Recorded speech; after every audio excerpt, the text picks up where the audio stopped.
Блокировка YouTube является лишь вопросом времени, поэтому канал «Неразгаданные тайны» параллельно развивается на резервных площадках. Ссылки на них будут в описании и закрепленном комментарии.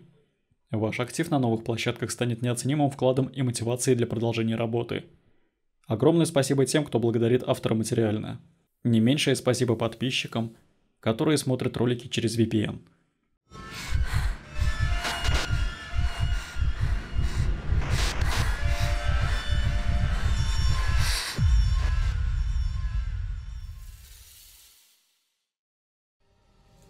(22 августа 1987 года. Окраина Мельбурна в Австралии. Пригород Лоуэр Пленти. В то время как в остальном мире приближается осень, в Австралии заканчивается зима, поэтому в южном городе все еще относительно холодно. Около 4 часов утра, суббота. Время, когда большинство семей дома и крепко спят. Но в это раннее утро человек в маске прячется около одного из домов. Сняв стекло с окна гостиной, преступник тайком пробрался внутрь в спальню родителей, вооруженный ножом и пистолетом. Он разбудил их и, угрожая, начал для вида рыться в вещах. Затем, приказав родителям перевернуться на живот, преступник морским узлом связал им руки и ноги вместе, чтобы они не могли убежать. Завязал каждому глаза, заклеил рот скотчем, который принес с собой, и под угрозой смерти запер в шкафу. После этого преступник направился в остальные комнаты. В соседней спальне 6-летний сын семьи был разбужен злоумышленником, но остался невредимым. Мужчина в маске завязал мальчику глаза и заклеил рот, а затем привязал его к собственной кровати.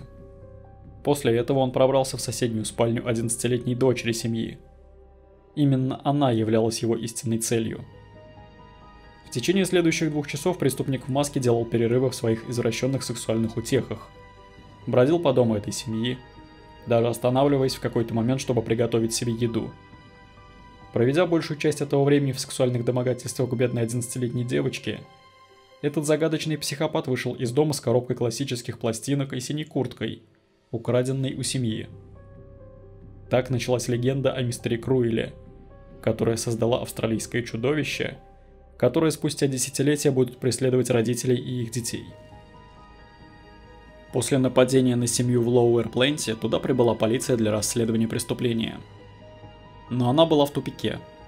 Это нападение, казалось, не было спровоцировано, и у семьи не было настоящих врагов, которых можно было бы подозревать. Преступление не вязалось ни с одним из других раскрытых дел в этом районе.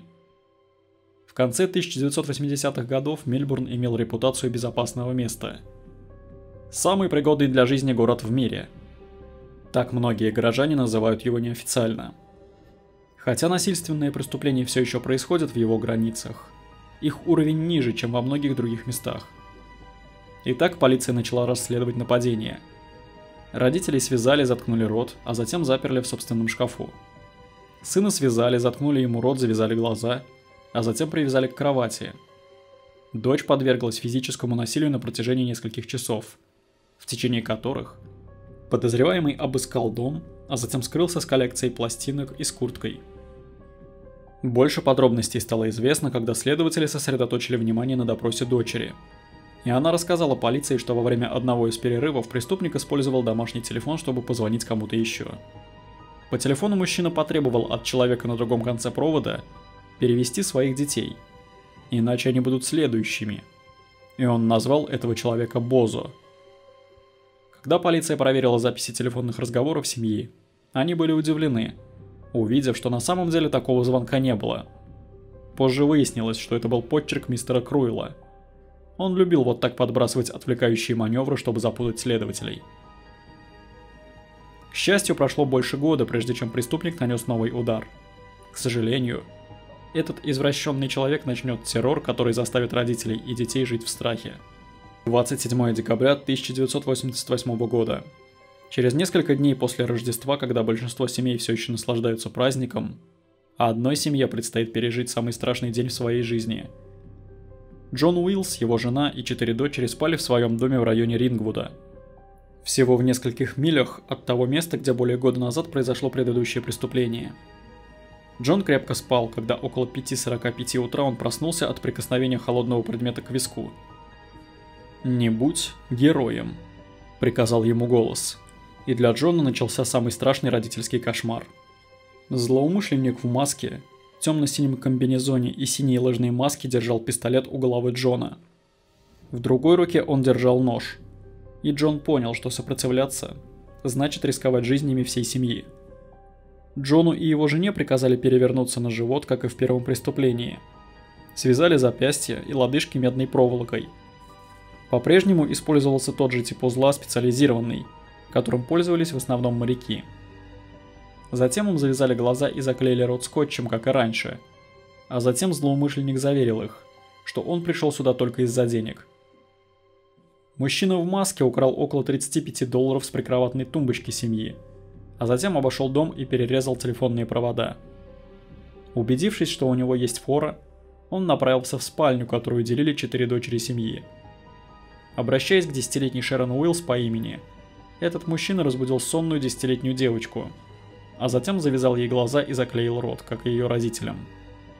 Он остановился, чтобы взять несколько предметов ее одежды, а затем увел ее. Родителям потребовалось примерно 15 минут, чтобы выбраться из оков, и когда они наконец это сделали, то поняли, что их старшая дочь пропала.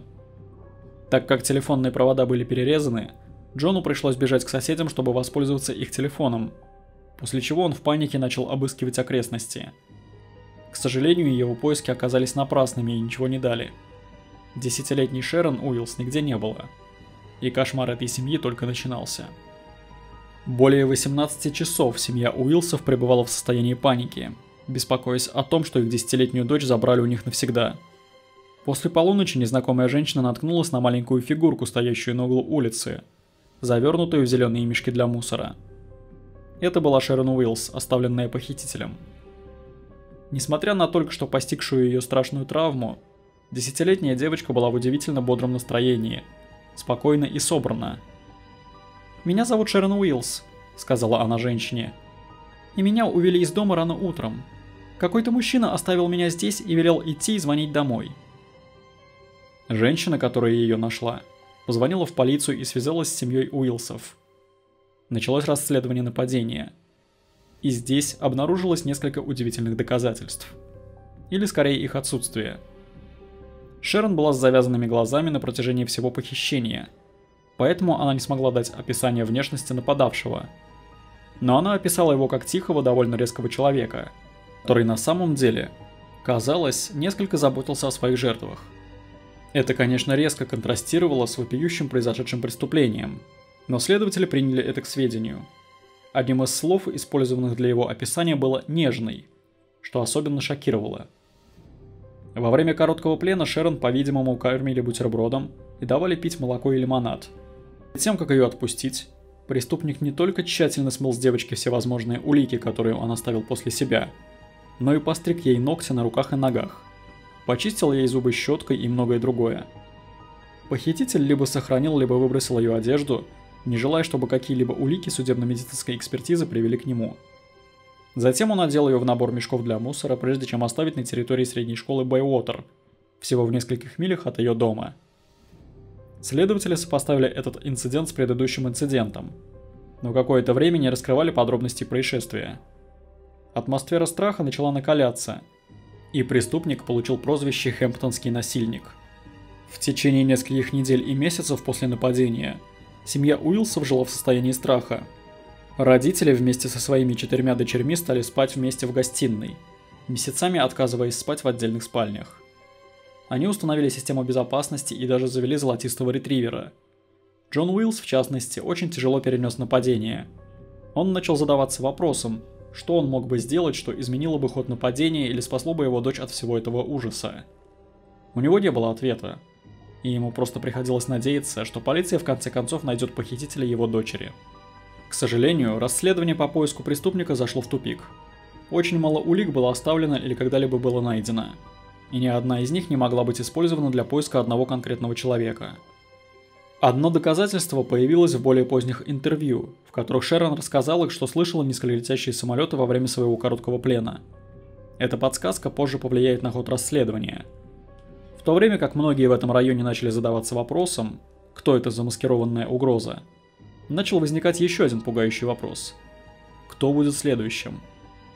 Пройдет почти 2 года, прежде чем на этот вопрос будет дан ответ. Район Кентербери, штат Виктория, находится на окраине Мельбурна. Расположенный к западу от Рингвуда и к югу от Лоуэр Пленти, это еще одна часть этого обширного пригородного района, хотя и намного ближе к центру самого Мельбурна. Семья Лайносов была довольно состоятельной. Арендовала дом на респектабельном и престижном авеню Мономит. Этот район был домом для многих австралийских политиков и государственных деятелей.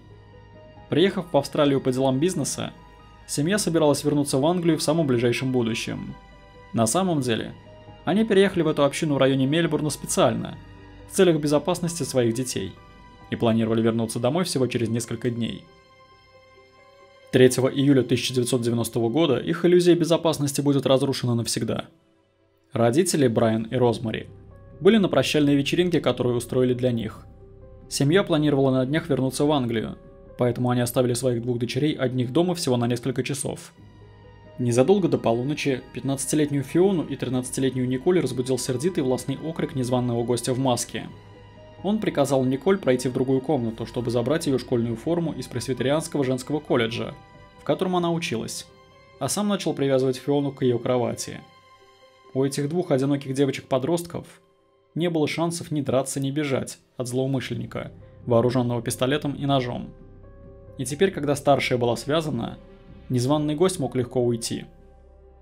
Сообщив Фионе, что ее отцу Брайану придется заплатить $25 000 за безопасное возвращение Николь, этот похититель взял ее и скрылся на арендованной машине семьи, которая была припаркована на подъездной дорожке.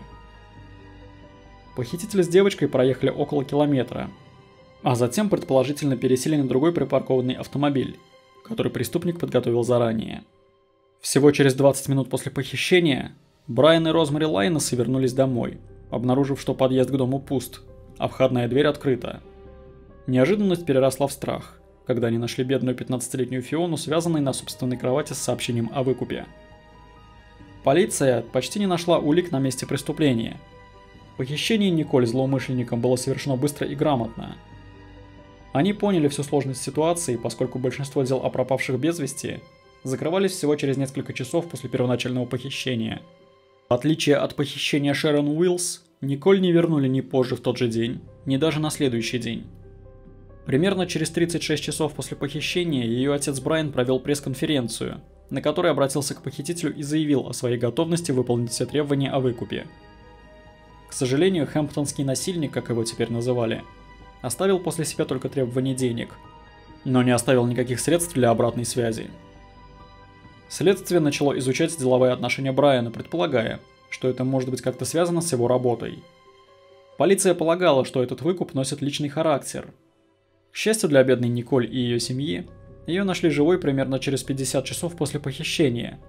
Это произошло на ее 14-й день рождения.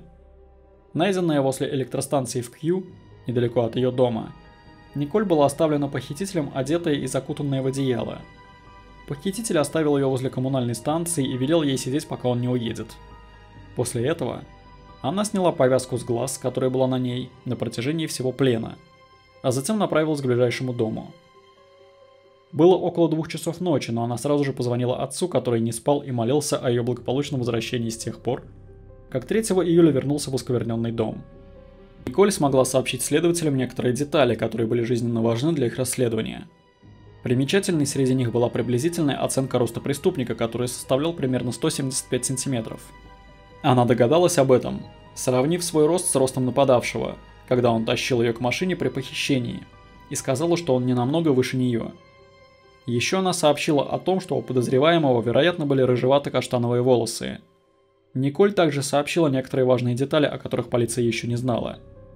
Описание дома и автомобиля ее похитителя. Хотя описание, которое она дала, было довольно простым, оно имело важное значение, особенно после того, как стало известно, как она об этом узнала. Очевидно, у Николь были завязаны глаза во время ее заточения, но у нее было несколько секунд взглянуть мельком. Это вызвало угрозу со стороны Круэлла. «Моя свобода стоит больше, чем твоя жизнь», — сказал он Николь, что повторила угрозу, которую он озвучил Шерон Уиллс. Так же, как и Шерон Уиллс, Николь была вымыта перед освобождением. На протяжении всего плена ее также заставляли носить ошейник, прикрепленный к кровати похитителя, что несомненно подпитывало страх и панику, который она, должно быть, испытывала все это время. Стало известно, что преступник громко разговаривал с другим человеком, пока Николь была с завязанными глазами в спальне, но ответа так и не было слышно. Следователи не были уверены, означает ли это, что там был сообщник или кто-то еще, но вполне вероятно, что это был лишь один из его многочисленных отвлекающих маневров. Через несколько месяцев после того, как семья Лайнесов вернулась домой в родную Англию, Николь рассказала следователям, что она вспомнила, как слышала звук низколетящего самолета, такой же, как тот, о котором ранее сообщала Шерон. Для следователей это означало, что подозреваемый жил в окрестностях близлежащего аэропорта Туламарин. Скорее всего, на пути его полета. Теперь у следователя был приблизительный рост подозреваемого, а также подробные зарисовки его дома, салона его машины и представления о том, где он жил. Но, к сожалению, худшее было еще впереди. Джон и Филлис Чан были двумя невероятно трудолюбивыми родителями, которые работали примерно по 18 часов в день, чтобы обеспечить роскошную жизнь своим 3 дочерям. Оба эмигрировавшие в Австралию родители владели 3 ресторанами в районе Элтом в Виктории, а также несколькими другими объектами недвижимости. Родители часто не возвращались домой до полуночи или около того, управляя одним из своих 3 ресторанов.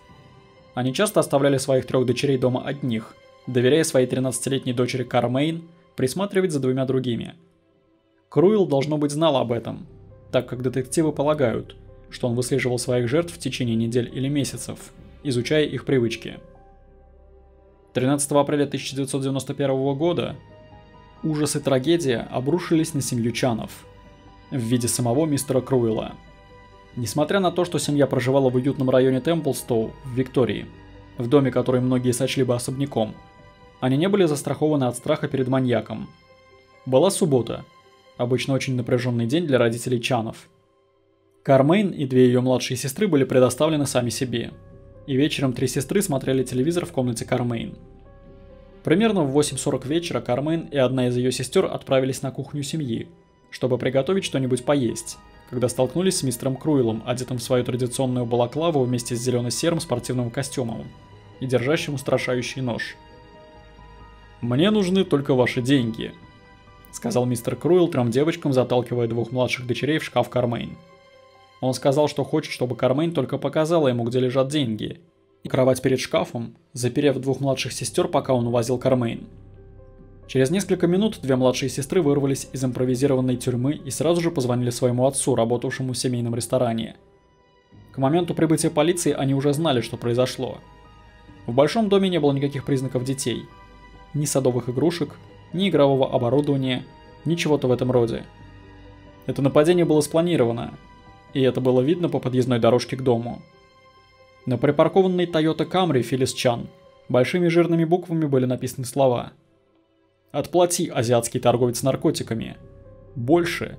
Еще больше». Изучив место проникновения преступника через прорезанную оконную решетку, полиция смогла отследить его шаги по дому, в том числе и бегство через раздвижную стеклянную дверь на кухне. С помощью разыскных собак полицейские прошли по следу похитителя через семейный сад и теннисный корт на расстоянии почти 300 метров до пустыря, где он, должно быть, скрылся с Кармейн на ожидавшей их машине. Надеясь, что их дочь благополучно вернется домой, и Джон и Филлис Чан провели пресс-конференцию примерно через 72 часа. Филлис Чан разрыдалась, держа одежду, в которой Кармейн была одета в ту ночь, когда ее похитили, и умоляла вернуться ее домой в целости и сохранности. Через несколько дней семья Чанов разместила в местной газете зашифрованное письмо, используя шифр, который Кармейн смогла бы расшифровать.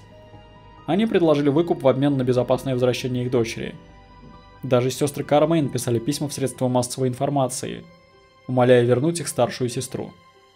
К сожалению, проходили дни, недели, а затем и месяцы, а о благополучном возвращении Кармейн не было ни слова. Еще более печально. Расследование было омрачено с самого начала. Полицейские уничтожили улики в доме Чанов. Они ходили по дому и искали зацепки, прежде чем следователи начали искать улики. Несмотря на то, что полиция несколько месяцев изучала личную и профессиональную жизнь Джона Чана, выискивая любую возможность преступных связей его деловых врагов, расследование вскоре сосредоточилось на мистере Круиле. Надпись на машине Чана была не более чем очередным отвлекающим маневром, предназначенным исключительно для того, чтобы ввести следователей в заблуждение. Операция «Спектр», одна из крупнейших операций в истории Австралии, была многомиллионным мероприятием, на которое ушли десятки тысяч человек и часов, а также многие тысячи дополнительных часов волонтеров. Предлагая вознаграждение в размере $300 тысяч за любую информацию, ведущую к поимке мистера Круила, безопасное возвращение Кармейн Чан было первостепенной задачей. Однако ни для Кармейн, ни для ее семьи счастливого конца не было. Почти через год после похищения Кармейн, 9 апреля 1992 года, мужчина выгуливал свою собаку в соседнем районе Томастауна, вдоль ручья Эдгара, когда наткнулся на странный предмет. Он наклонился, чтобы посмотреть, и пришел в ужас от своего открытия. Вернувшись домой, он сообщил властям о находке. Полиция вскоре обнаружила то, что нашел мужчина. Полностью разложившийся скелет, который вскоре оказался Кармейн Чан. Вскрытие показало, что Кармейн получила 3 выстрела в голову, и судя по разложению ее скелета, она, вероятно, была мертва около года. Сохранилась теория матери Кармейн, Филлис, относительно того, почему мистер Круил убил Кармейн. Филлис настаивает на том, что Кармейн была упрямой девочкой, которая боролась бы, чтобы не стать жертвой. Вероятно, узнала личность своего похитителя и заплатила за эту высокую цену. Несмотря на то, что его жизнь была разорвана на части, Джон Чан был оправдан от любых возможных проступков и оказался достойным членом общества. Операция «Спектр» теперь публично связала убийство Кармейн Чан с 3 предыдущими сексуальными посягательствами или похищениями и возложила вину на истинного виновника, до сих пор не установленного мистера Круила. Операция «Спектр» продлится еще несколько лет и обойдется более чем в $4 миллиона. Оперативная группа из 40 человек проверила более 27 тысяч подозреваемых, получила более 10 тысяч наводок от общественности и обыскала более 30 тысяч домов, в надежде найти хоть одну зацепку. Хотя оперативной группе так и не удалось опознать мистера Круила, она арестовала более 70 человек, причастных к детской порнографии, захудалому преступному миру, к которому, как многие считали, был причастен и Круил. Обе его освобожденных похищенных утверждали, что видели или слышали звуки видеокамеры в изножье кровати, где их держали, и было легко поверить, что мистер Круил был замешан в торговле детской порнографией. Но, к сожалению, несмотря на все достижения в ходе операции «Спектр», в начале 90-х годов полиция Виктории была обвинена в коррупции, что не только повлияло на более поздние расследования в отношении мистера Круила, но и выдвинуло множество претензий в сокрытии данных расследования. В конце концов, в 1994 году операция «Спектр» была свернута, а вместе с ней и любые потенциальные зацепки на мистера Круила. На протяжении многих лет существовало несколько теорий о личности мистера Круила и о его возможной судьбе. Никакие будущие преступления не будут приписаны ему, но следователи, возможно, пометили предыдущие преступления мистера Круила. Хотя они считают, что похищение и убийство Кармейн Чан было его последним преступлением в районе Виктории, потенциально существует до дюжины нападений на детей в середине 80-х годов, которые остаются нераскрытыми. И почти все они имеют несколько общих деталей с похищениями мистера Круила. Но полиция отказалась раскрыть подробности этих предыдущих нападений или предполагаемых связей маньяка с ними. Еще одна теория заключалась в предполагаемых связях мистера Круила со школьной системой Виктории. Все 4 нападения и похищения произошли во время школьных каникул, что наводит многих на мысль, что мистер Круил был сотрудником местной школы. Это также согласуется со знанием того, что и Николь Лайнес и Кармейн Чан учились в одной и той же школе, Пресвитерианском женском колледже, и мистер Круил попросил Николь взять с собой школьную форму. Это поставило бы под сомнение его участие в деле с Шерон Уиллс, поскольку он обращался к ней по имени в ночь, когда она была похищена. Дальнейшие интервью с 2 его живыми похищенными показали, что он любил называть их Мисси и представлял, что они женаты. Очень возможно, что этот монстр, человек, который самым развратным образом охотился на детей, проводил с ними свои рабочие часы. В 2010 году, более чем через 20 лет после первоначальных похищений и нападений, было начато новое расследование с целью выяснить детали и личность преступника. Была запущена оперативная группа «Аполлон» в надежде, что новые технологии и методы расследования смогут дать ответ, который предыдущие детективы найти не смогли. К сожалению, к большому неудовольствию самой оперативной группы, многие материалы дела были неправильно подшиты, находились в беспорядке или просто пропали.